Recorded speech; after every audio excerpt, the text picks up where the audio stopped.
Amigos de Reporte Especial, bienvenidos, buenas noches. Los recibo para hablar nuevamente del caso de Duquesa y la sentencia en contra que ha recibido República Dominicana por parte de la demanda internacional que ha sometido la Hunt Corporation.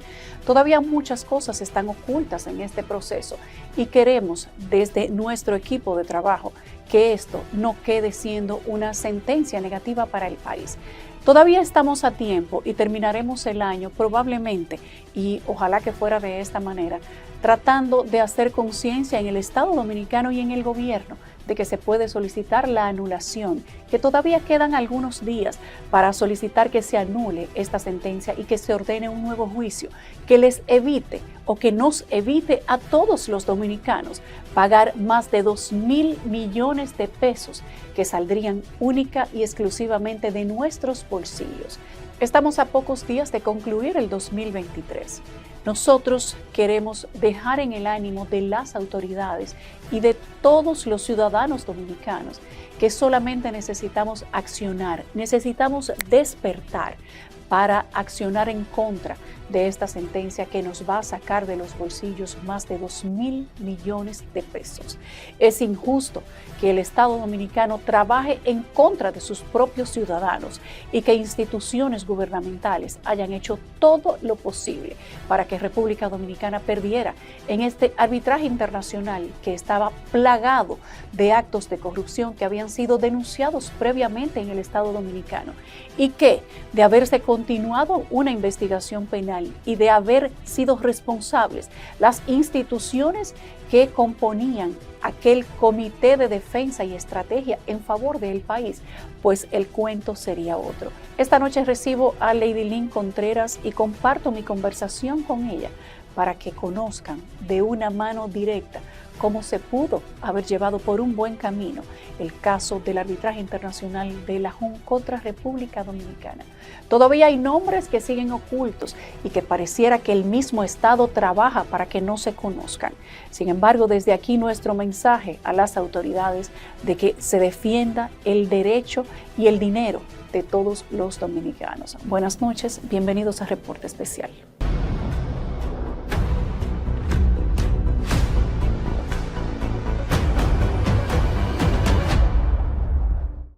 ¿Cómo comienza esto? ¿Cómo República Dominicana se mete en un lío de arbitraje internacional?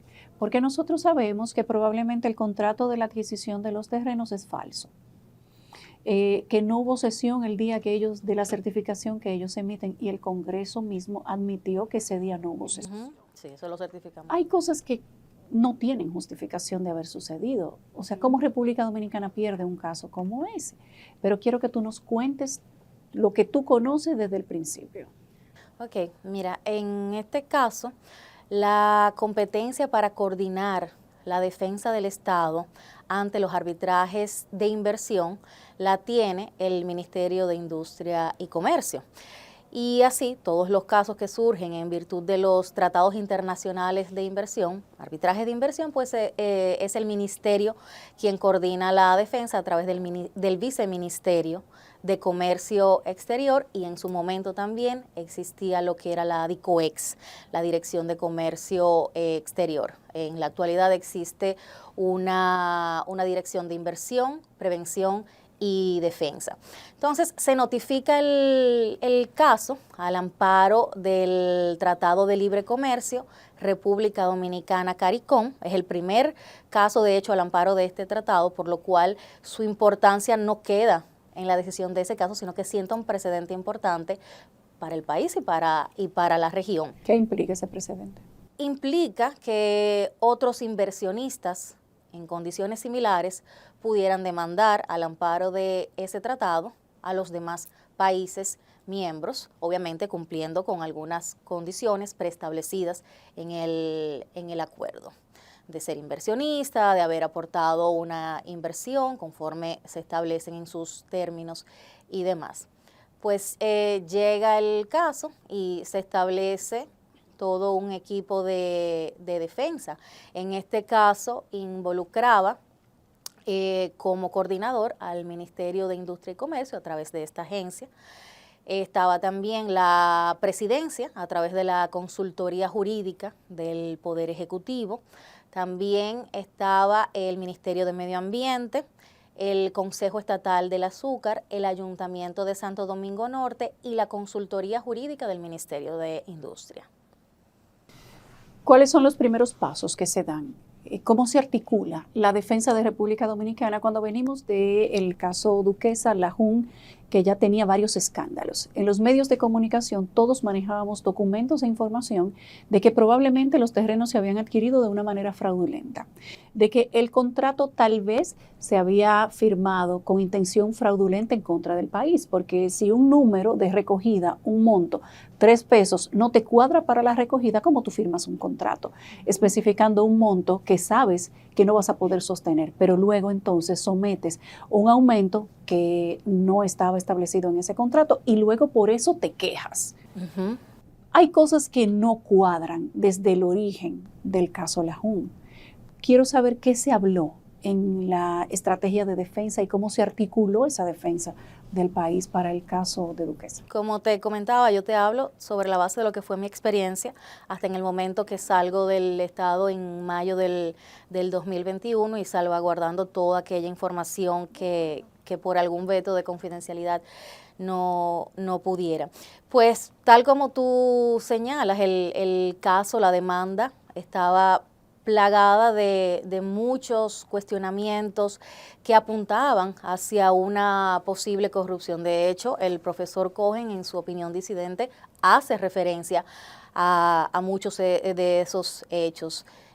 Tenías por un lado el tema de la titularidad de los terrenos, la mala gestión la del venta de las vertedero, acciones. la venta de las acciones, cómo se conforma la estructura societaria, hasta el punto de llegar a cuestionarnos, pero es que este señor realmente es inversionista, era socio, hizo una inversión. Inclusive engañó al Estado con el tema de la nacionalidad. Que y lo son dice. las cualidades que te permiten a ti, al amparo de uno de estos tratados, demandar al Estado sobre el cual supuestamente has hecho una inversión. Tú y yo como dominicana no podemos demandar al Estado dominicano, al menos al amparo de estas prerrogativas. Eso está reservado para ciertos inversionistas extranjeros. Como bien apuntas con el tema de la nacionalidad, este señor utilizaba para lo que le convenía su nacionalidad canadiense y para eso se hizo un trabajo con la Dirección General de Migraciones, con impuestos internos, pero en el momento en que le convenía, sacado con detalle, entonces él era jamaiquino porque era la nacionalidad que le permitía demandar al amparo del Tratado de Libre Comercio, República Dominicana, CARICOM. Entonces, pero no se presentó con esa nacionalidad República Dominicana. No, él utilizaba a su conveniencia ambas nacionalidades. Por eso hubo un cuestionamiento con relación a si realmente era el inversionista jamaiquino legitimado para demandar al Estado al amparo de este acuerdo. Pero el profesor Michael Cohen, parte de los letrados del laudo, cuestiona que sus pares no tomaron eso en cuenta. Inclusive parte de ese voto disidente está dedicado a las otras 2 personas que juzgaron a República Dominicana. Y aunque él no lo dice de manera taxativa, él sugiere que hubo corrupción. Sí, que hubo corrupción. Y que hay cosas que no se entienden, cómo no se tomaron en cuenta. Eso sí lo dice claramente. Sí. La opinión disidente es una especie de laudo aparte. Es un tribunal colegiado de 3 árbitros y él no comulga con el resto de los árbitros y emite esa opinión cuestionando temas de jurisdicción y de fondo. Pero también cuestiona que la parte de la defensa de República Dominicana no argumentó ese tipo de cosas para salvar la inocencia o el derecho de este país. Claro, Yulisa, porque hay personas involucradas a ese proceso que tenían, y entiendo que tienen en la actualidad, procesos penales locales a los cuales no se les dio curso y que al no dársele curso, como entonces no en aquel foro internacional no llevas tu estrategia de defensa de cuestionar la ilegalidad de muchos actos. Muchas personas involucradas a ese arbitraje internacional están vinculadas a esos procesos penales locales a los cuales nosotros solicitamos en su momento que se le diera seguimiento por el peso que iba a tener en la defensa internacional, independientemente de sus méritos y de que correspondía ejercer la acción local, el peso que iba a tener a nivel internacional. ¿Y qué pasó con esas solicitudes que ustedes hicieron? Se hicieron periódicamente, reitero, por lo menos hasta el momento en el que yo estuve como parte del ministerio, pero no hubo una respuesta por parte de las instancias correspondientes, o más que una respuesta, una acción que le hiciera ver al tribunal de que esas personas estaban siendo investigadas, no porque las investigaciones empezaron, pero que no se le dio curso a esas investigaciones. Incluso cada cierto tiempo pedíamos certificaciones a la Procuraduría para saber y dar fe del estado de ese proceso. ¿Cuáles instituciones estaban a cargo de esos procesos que debieron haber accionado para que esas certificaciones tuvieran validez en ese laudo internacional? La defensa la coordina y lidera, en los casos de los arbitrajes de inversión, el Ministerio de Industria y Comercio.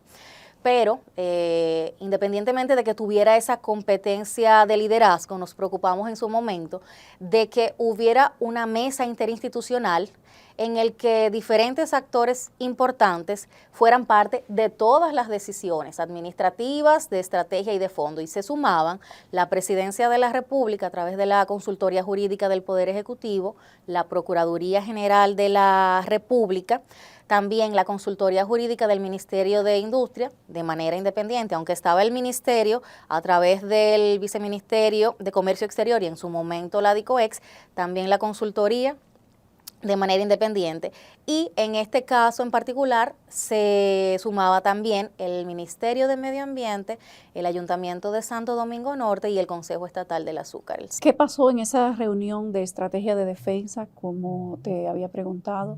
¿Quién traza cuál va a ser la política de defensa y qué se toma en cuenta para ir a este arbitraje internacional prácticamente desnudos? Porque República Dominicana fue a que la destruyeran teniendo las armas para defenderse.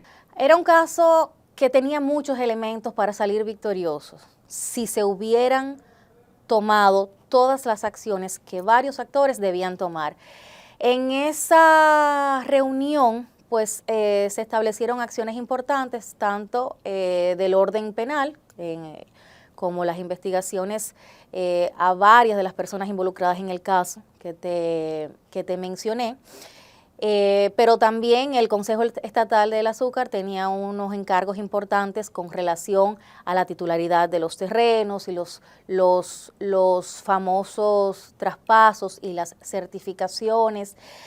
Todas las instancias involucradas salimos, digamos, con tareas importantes. Algunas se hicieron, otras no. Pero también, en su momento, hubo un laudo de jurisdicción. Los procesos arbitrales tienen una fase de, digamos, cooling off period, donde uno trata, o de enfriamiento, donde uno trata pues de negociar o de conciliar. Si eso no es posible y lograr una solución mutuamente satisfactoria, pues entonces el proceso sigue a la fase arbitral. Ya en la fase arbitral hay una primera fase de jurisdicción donde no se toca el fondo, sino que se cuestiona si estamos frente a un inversionista, si estamos frente a una inversión que lo legitime para usar este mecanismo. En esa fase se pudo haber alegado el tema de la nacionalidad de Michael Lichin y la calificación de inversionista calificado o no, y eso tal vez habría variado el curso del resultado. Se presentaron todos los alegatos de jurisdicción identificados hasta el momento. Hubo una decisión desfavorable para el Estado, también con un voto disidente del profesor Marcelo Cohen. En su momento recomendamos que esa decisión fuera anulada, porque era posible, pero no hubo la respuesta debida de parte de todas las instancias. Algunas instancias sí fuimos lo suficientemente proactivas para recomendar esa anulación, otras no. Entiendo. Cuando hablemos de estas instituciones y qué debieron hacer y no hicieron, te pido que lo digas explícitamente, si puedes. Mira, porque el proceso ya pasó. Sí. República Dominicana está condenada. Los 2.000 millones de pesos hay que pagarlos sí o sí, aparentemente. Y más ahorita tú nos vas a decir si realmente esa es la única salida que hay. Pero cuando hablas de estas instituciones, que algunas hicieron una parte y entregaron y otras no hicieron el esfuerzo necesario. ¿De qué estamos hablando? Para que la gente que está en su casa, que no es abogado, pueda entender cómo es que el país perdió por algo que estaba a la vista de todo el mundo y que inclusive tenía decenas de personas en los hospitales por enfermedades respiratorias. Sí. Y voy de atrás hacia adelante con esa parte final, algo que yo siempre he enfatizado y se lo decía a mi equipo, porque por muchos años, Yulisa, por más de 15 años, el Estado nunca perdió un solo arbitraje de inversión. Y es un récord que yo creo que no todo país puede presumir y las estadísticas están ahí.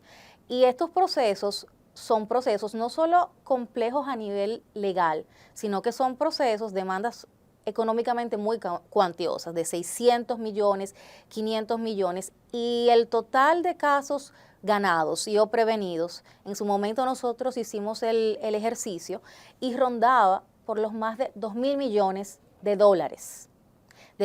Presupuesto que el Estado no tuvo que desembolsar y que utilizó en provecho de carreteras, en provecho de hospitales, en provecho de escuelas, de mucha gente que trabajó en la sombra mucho tiempo.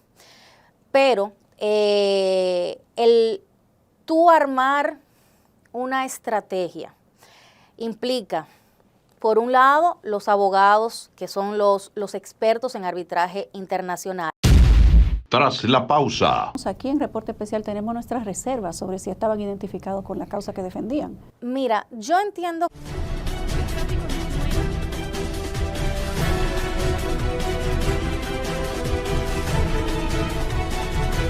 Cuando hablemos de estas instituciones y qué debieron hacer y no hicieron, te pido que lo digas explícitamente, si puedes. Mira, porque el proceso ya pasó. sí. República Dominicana está condenada. Los 2.000 millones de pesos hay que pagarlos sí o sí, aparentemente. Y más ahorita tú nos vas a decir si realmente esa es la única salida que hay. Pero cuando hablas de estas instituciones que algunas hicieron una parte y entregaron y otras no hicieron el esfuerzo necesario, ¿de qué estamos hablando? Para que la gente que está en su casa, que no es abogado, pueda entender cómo es que el país perdió por algo que estaba a la vista de todo el mundo y que inclusive tenía decenas de personas en los hospitales por enfermedades respiratorias. Sí. Y voy de atrás hacia adelante con esa parte final, algo que yo siempre he enfatizado y se lo decía a mi equipo, porque por muchos años, Yulisa, por más de 15 años, el Estado nunca perdió un solo arbitraje de inversión. Y es un récord que yo creo que no todo país puede presumir y las estadísticas están ahí. Y estos procesos son procesos no solo complejos a nivel legal, sino que son procesos, demandas económicamente muy cuantiosas, de 600 millones, 500 millones, y el total de casos ganados y o prevenidos, en su momento nosotros hicimos el ejercicio y rondaba por los más de 2.000 millones de dólares. Presupuesto que el Estado no tuvo que desembolsar y que utilizó en provecho de carreteras, en provecho de hospitales, en provecho de escuelas, de mucha gente que trabajó en la sombra mucho tiempo. Pero el tú armar una estrategia implica, por un lado, los abogados, que son los expertos en arbitraje internacional. Nosotros podemos, aquí en Reporte Especial, tenemos nuestras reservas sobre si estaban identificados con la causa que defendían. Mira, yo entiendo que sí, porque la firma es una firma que goza de buena experiencia, no solo en arbitraje internacional, sino en arbitraje de inversión y específicamente defendiendo estados. Y de hecho, parte de los requisitos que se establecieron en esa especie de pliego es justamente la experiencia de las firmas en materia arbitral, cantidad de casos ganados, cantidad de casos defendiendo estados, sobre todo estados latinoamericanos, cantidad de casos en sectores similares a los de este caso, industrias similares, las reglas arbitrales bajo las cuales ellos han defendido procesos. ¿Tenían experiencia en casos de medio ambiente?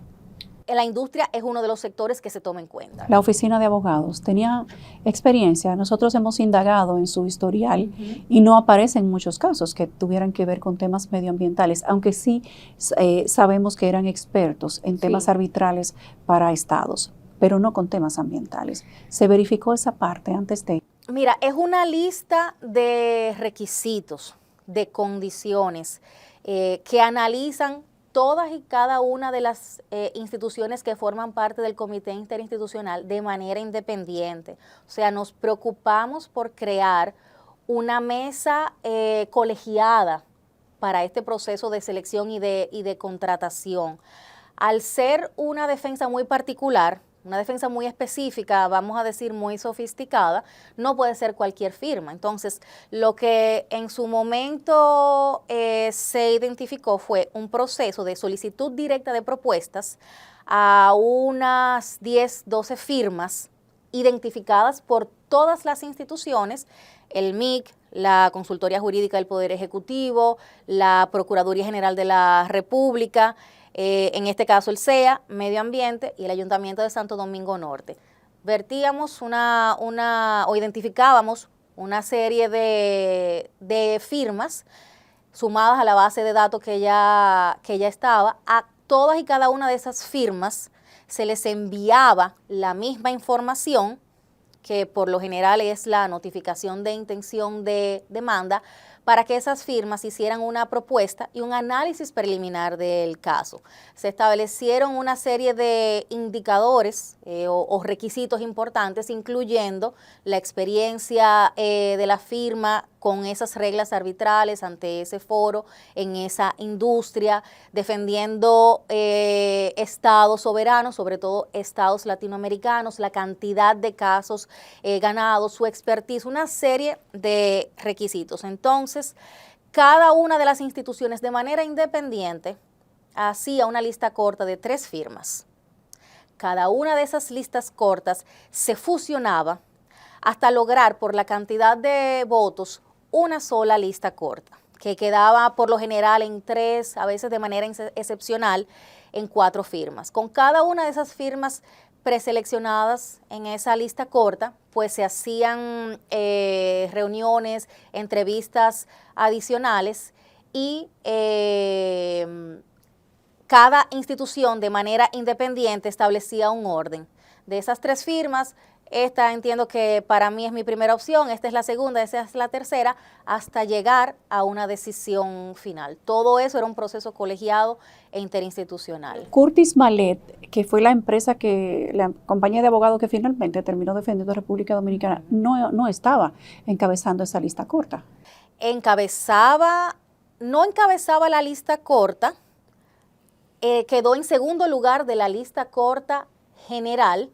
Se había seleccionado en primer lugar la firma Squire Patton Box, pero luego de un tiempo trabajando con esa firma se identificó que la firma tenía un conflicto de interés porque en ese momento la firma estaba llevando, me parece, era un recurso de reconsideración contra el Ministerio de Medio Ambiente. Entonces, en materia arbitral es un tema sumamente delicado. Cuando identificamos, que lo identificamos nosotros, el Estado, no la firma, ese conflicto, hablamos con la firma, varios titulares entendieron que la firma no debía seguir representando al Estado y entonces se termina la relación con la firma, me parece que no se llegó ni siquiera a formalizar contrato y entonces el país se decanta por la firma que había quedado en segundo lugar, que fue Curtis.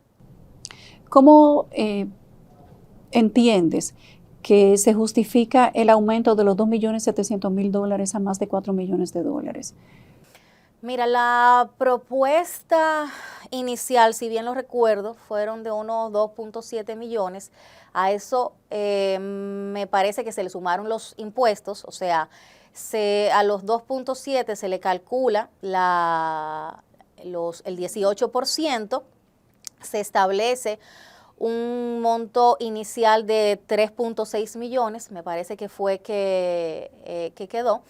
Y en cada una de las etapas se establecen topes o límites máximos que de seguirse el contrato como debía seguirse, no tenían por qué ser superados. ¿Por qué en cada etapa? Porque a veces tú puedes lograr un acuerdo en una fase de conciliación y ahí queda el caso. Y la firma no puede facturar más que el límite establecido para esa etapa.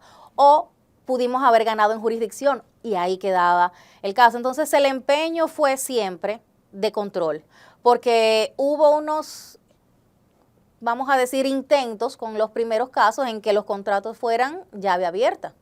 Y eso generó también, digamos, eso no fue bien recibido por todo el mundo. En la experiencia que tienes, habiendo dirigido una institución como esa, teniendo 15 años ganando casos de arbitraje donde República Dominicana demandaba o era demandada, ¿entiendes que fue la firma correcta la que se eligió luego de ver el proceso que se llevó para tener como desenlace este resultado? Mira, recuerda que la firma elegida fue Squire. Fue al consenso que llegamos todos los miembros del comité interinstitucional. Se presenta ese conflicto, pues nos vamos a la firma que quedó en segundo lugar en ese proceso. Y aún al día de hoy yo entiendo que sí, que la firma cumplía con todos los requisitos de perfil, de experiencia, independientemente de que cuando uno estaba en el proceso, y en el caso de nosotros que estábamos encima de cada detalle, pues tú jalaras o pidieras hacer algunas precisiones. Yo entiendo que sí, que la firma contaba con ese expertise y más que fue una decisión, como te digo, colegiada. Y todo eso está en récord, cómo cada una de las instituciones llega de manera independiente a esa decisión. Están, que tú lo mostraste como parte de tus soportes en ese trabajo que hiciste, los informes de cada una de esas reuniones, por qué el cambio de Squire a Curtis.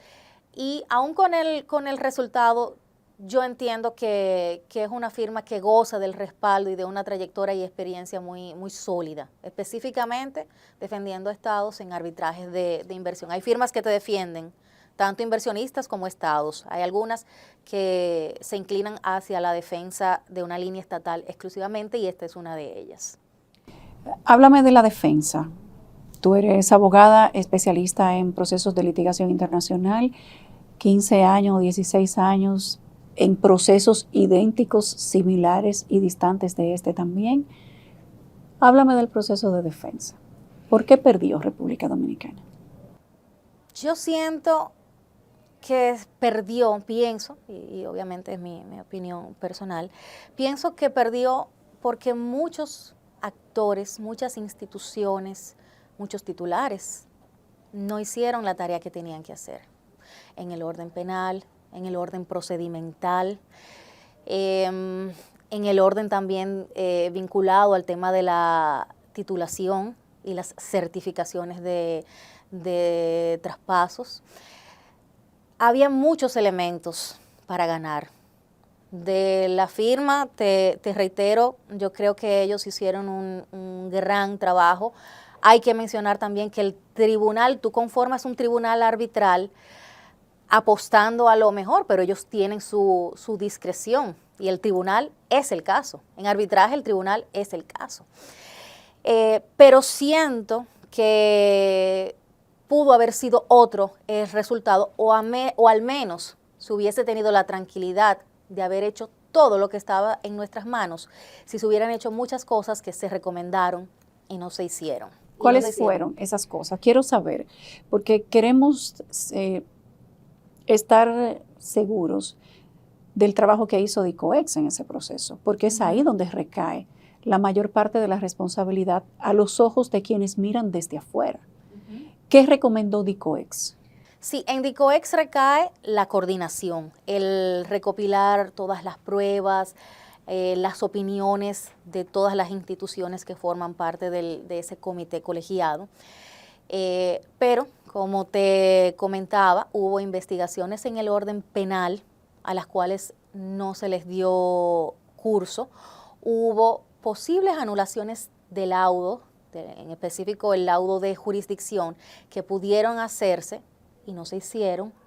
En el caso de los terrenos correspondía al CEA dar una suerte de certificaciones sobre esos traspasos que eran parte importante de la defensa y los hechos que el mismo profesor Cohen en su opinión disidente saca a relucir y cuestiona.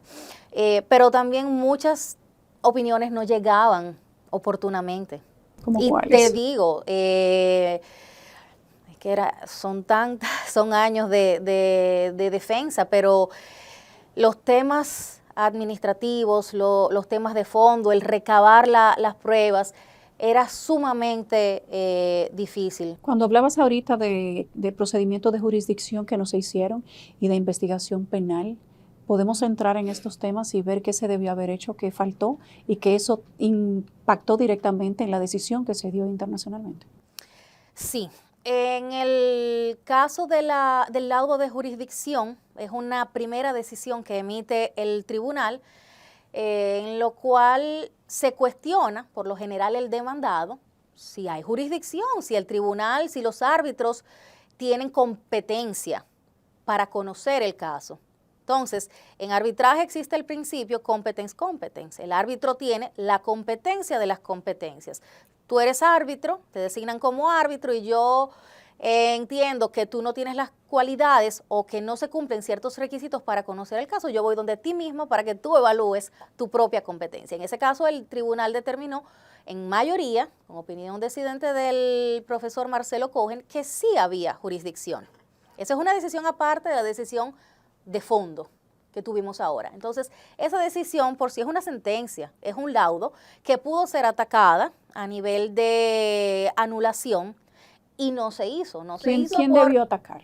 No sé, el equipo completo, pero los abogados no pueden actuar si no hay una instrucción del cliente, en este caso el defendido, el Estado Dominicano. ¿Quién debió tomar esa decisión? ¿Quién representaba? ¿Quién decía ataquemos, no ataquemos? Porque parece que nadie dijo nada. No, sí, hubo varias personas sí dijimos, todas las decisiones, recuerda, son colegiadas, desde lo administrativo para la contratación hasta la estrategia, hasta el paso más importante de la estrategia. ¿Por qué no se atacó esa parte? Porque hubo instituciones que no respondieron o no hicieron lo que debían hacer para que se conformara ese consenso. Yo te puedo decir quiénes sí lo hicimos, incluyendo el Ministerio de Industria y Comercio a través de la institución o de la instancia que yo dirigía. Otras instituciones protagonistas no lo hicieron, pero al ser una decisión consensuada y faltar esa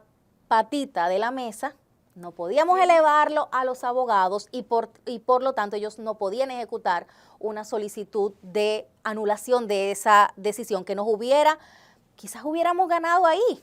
Pero hablemos de instituciones, tal vez no de personas. Pero ¿qué instituciones en ese momento debieron haber respondido el llamado de DICOEX de presentar documentos, aprobar la decisión con hechos, claro, de atacar el tema de la jurisdicción, donde probablemente si todos hubieran trabajado de manera conjunta, se terminaba el caso y ganaba República? Todas, incluyendo el Ministerio de Medio Ambiente. Medio Ambiente, Procuraduría.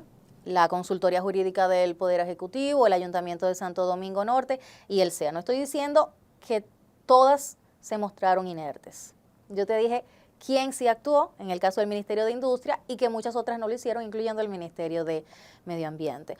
Ojo, no estoy diciendo que esto garantizaba una victoria del caso, pero volvemos al tema y en el equipo estaba hacer todo lo que le correspondía para tener la tranquilidad de acción y decir, lo hice todo, me dejé la piel en la defensa y lo hice todo. El tribunal tiene su discreción, así como lo hizo el profesor Cohen, en apartarse completamente de la mayoría y dar esas dos opiniones disidentes, pero lo hice todo. ¿Qué tanto habría permitido que esta investigación que se llevaba por parte de la Procuraduría General de la República hubiese sido más activa? ¿Qué tanto habría soportado la defensa que realizaban los abogados en esa Corte Internacional? Mira, las investigaciones que llevaba la Procuraduría, no solo o más que con eso, tenían que ver con algunos ilícitos de varias personas involucradas en el caso. de manera independiente al arbitraje internacional, sino por ilícitos que se habían identificado y a los cuales se les había abierto un proceso de investigación. ¿Qué tipo de ilícitos estamos hablando? Actos de corrupción, en general. ¿Te refieres al tema de los terrenos, del contrato del ayuntamiento con la empresa, cómo se adquirieron los terrenos, la famosa certificación que se da en el Congreso un día que el Congreso no trabaja? Que el Congreso no trabajaba y eso lo certificamos nosotros. O sea, buscamos produjimos, que es como se dice, la certificación emitida por el Congreso. En ese orden penal no quisiera entrar. No, lo que sí quiero es que nos digas qué valor sí, tenía esa investigación penal. Tenía muchísimo valor, porque al atacar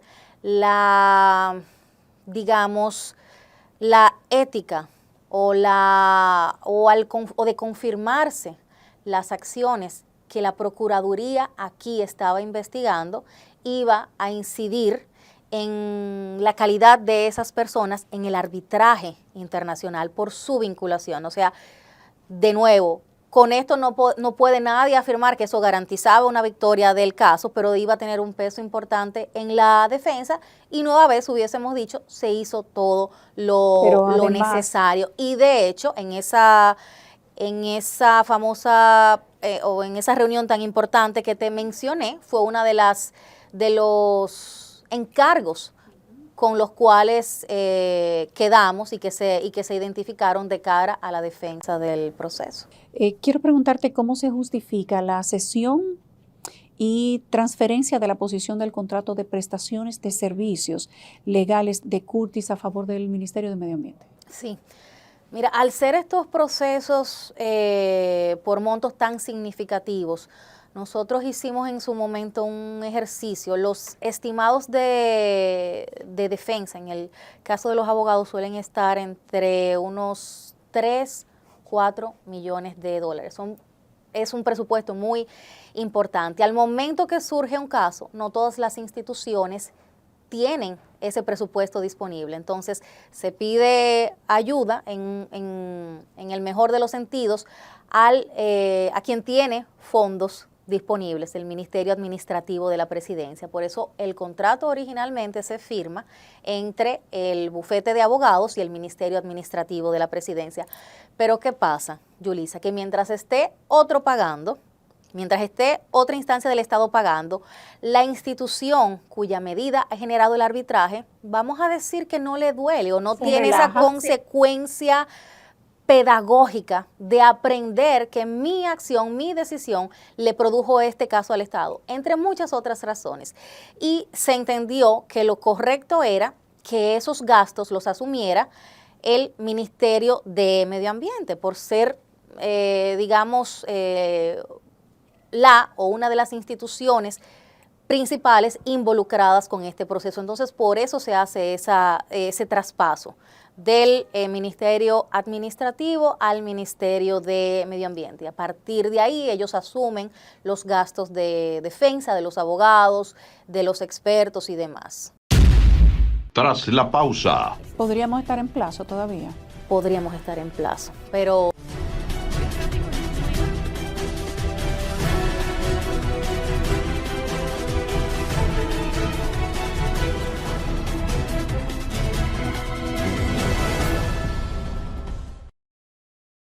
Costos para el país, lo que se estableció en esa cláusula del contrato de quién pagaba qué y cómo respecto de los peritos que se utilizaran en el proceso. Cuéntanos de eso.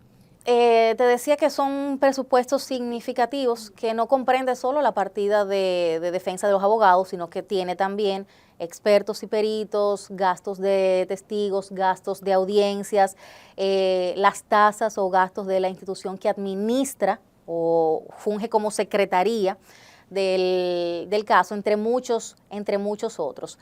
Entonces, eso lleva a que, por lo menos hasta el momento en que yo estuve, cada pago debía recorrer la misma cadena de aprobaciones de todas las instancias correspondientes. Todo. defensa, abogados, pago a la institución administradora, todo. En el caso de los expertos, ya veníamos de pasar una primera fase del proceso y fue sumamente difícil y angustiante haber pasado una primera fase de contratación de los expertos para esa primera parte del proceso. Recuerda que estamos hablando de un traspaso del contrato que se da luego de un cambio de gobierno. ¿Por qué lo menciono? Porque hay cambio de gobierno, se toma la decisión de que el contrato pase a medio ambiente y se hacen los cambios de lugar. Teníamos la necesidad de que expertos, peritos, apoyaran nuestra defensa. Se agota un proceso en cierto modo similar al de selección de la firma, pero con el apoyo de la firma.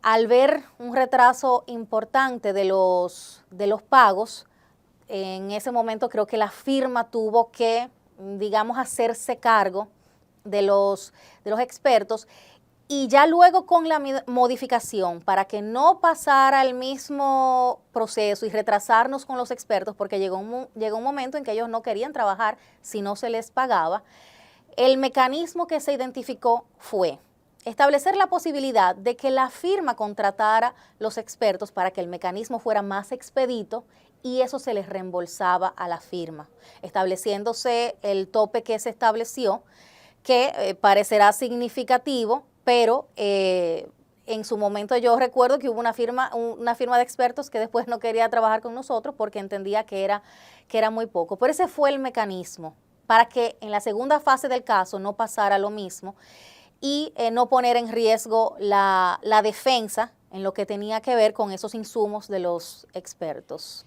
Hay una parte de la que habla el profesor Cohen en su voto disidente, donde él habla de 2 empresas que eran propiedad o asociadas al señor Lichín y a su asociado empresario en República Dominicana, de una transacción comercial entre ellos que él dice que era rarísima y que a él le sorprendía que se hubiera admitido esta operación entre empresas como algo válido para tomar la decisión. Y él dice, se vendieron empresas, se presentaron documentos de pago con procesos o contratos que supuestamente habían sucedido en fechas diferentes, pero resulta que el soporte de los contratos decían lo contrario e inclusive tenían el mismo abogado notario, siendo empresas que estaban en lugares completamente diferentes. Y dice el profesor Cohen que él no entiende cómo nadie advirtió eso.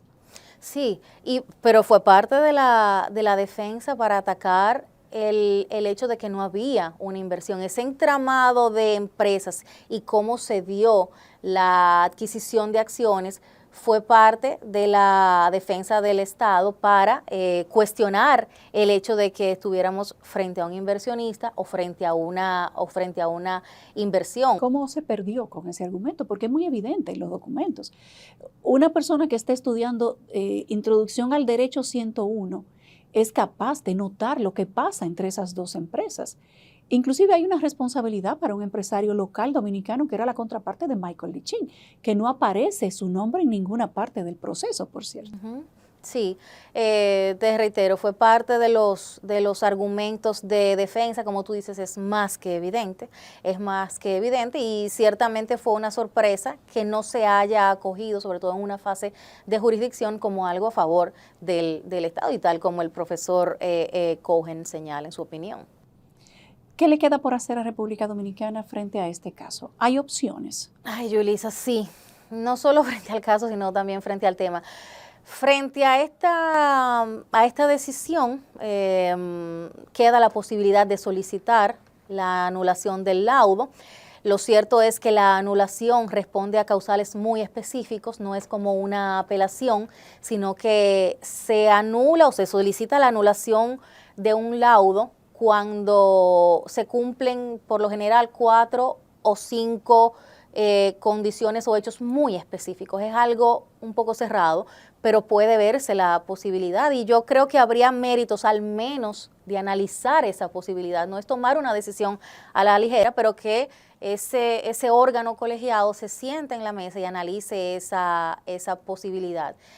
Eso con relación al caso, pero con relación al tema yo creo que falta mucho todavía por importantizarlo, por darle mayor visibilidad, porque nuestros titulares y nuestras instancias entiendan su dimensión, porque estamos hablando de un tribunal de 3 árbitros que le dicen al Estado, violaste tu ley, violaste tal tratado, te condeno a esta cantidad, en este caso más de 43 millones de dólares. Siento un precedente en ese sentido y cuestiono tu capacidad reguladora, porque tú en ejercicio de tus competencias me has cedido esa capacidad. ¿Podría ser que se revierta este resultado si República Dominicana acciona en contra de la sentencia? Si hay una solicitud de anulación y esa corte acoge la solicitud y anula el laudo, entonces el proceso puede empezar desde cero. Puede empezar desde cero y empieza a conocerse la demanda de nuevo con todo lo que ello implica a nivel de defensa de parte y parte, pero como yo siempre digo, siempre hay la posibilidad de lograr un mejor resultado o una conciliación y de hecho en este caso también hubo intentos de conciliar o propuestas al menos, interés de que ambas partes se sentaran a la mesa. O sea que no todo está perdido con el caso. Hay que ver si hay el interés de solicitar la anulación del laudo. Obviamente eso obedece a unos tiempos específicos. ¿Podríamos estar en plazo todavía? Podríamos estar en plazo, pero te digo, eso está sujeto a lo que cada reglamento arbitral dispone. Y es una solicitud que ya no va obviamente al tribunal arbitral, sino que va a una corte estatal, que es quien revisa o analiza esa solicitud de anulación. ¿De cuántos casos aproximadamente estamos hablando en los últimos años que ha perdido República Dominicana? Y si pudiéramos hablar de sumas, montos de dinero en millones de dólares, ¿de qué estaríamos hablando? Mira, en los últimos años, en lo que tiene que ver con los casos de inversión, en el último año se han perdido 2 casos. Se han perdido 2 casos. En este 2023. Entre finales del 2022 y 2023. Como siempre son presupuestos muy significativos, Por la parte de los casos comerciales, que ya eso son llevados por la consultoría jurídica del Poder Ejecutivo, también se han perdido importantes procesos comerciales. Al ser confidenciales no puedo darte un monto, pero sí de manera global son decenas de millones de dólares. Son decenas de millones de dólares literalmente que el Estado pierde, sumado a los gastos de defensa, que son concepto aparte. En tu análisis con esa experiencia de muchos años defendiendo República Dominicana en casos de litigio internacional, ¿podrías concluir o tener una opinión distinta de que Michael Lichin era un inversionista para República Dominicana? Yo creo que él no cumplía con las condiciones para considerarse inversionista. Yo creo que ahí debió ser otra la decisión. Así como te digo que muchas acciones debieron haberse llevado de parte del Estado, así mismo te digo que hay muchos aspectos en los cuales para nada comparto la decisión del tribunal y ese es uno de ellos. ¿Cuáles son las características que, tal como tú dices y dice el profesor Cohen, hacen dudar de que el señor Michael Lichin fuera legítimamente un inversionista? Bueno, para empezar, su nacionalidad, porque en caso de que una persona tenga doble nacionalidad, la que se acoge es la nacionalidad dominante y efectiva, es decir, donde tú haces tu vida, donde tú pagas tus impuestos, donde votas, donde haces tu vida familiar.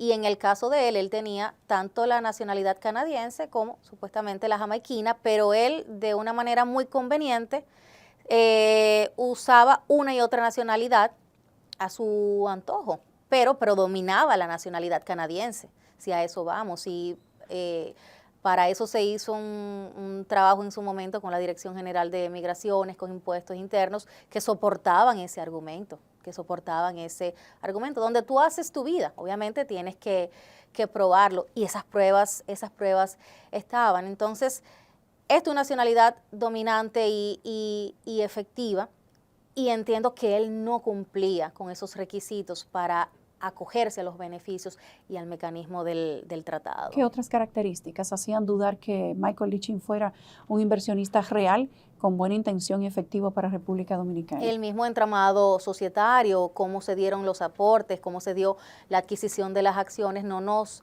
permitía concluir de que estábamos frente a una inversión al amparo del tratado, porque si bien hay una definición de inversión, y hay de hecho un test que se sigue para determinar que estamos frente a una inversión, es que en este caso era muy evidente.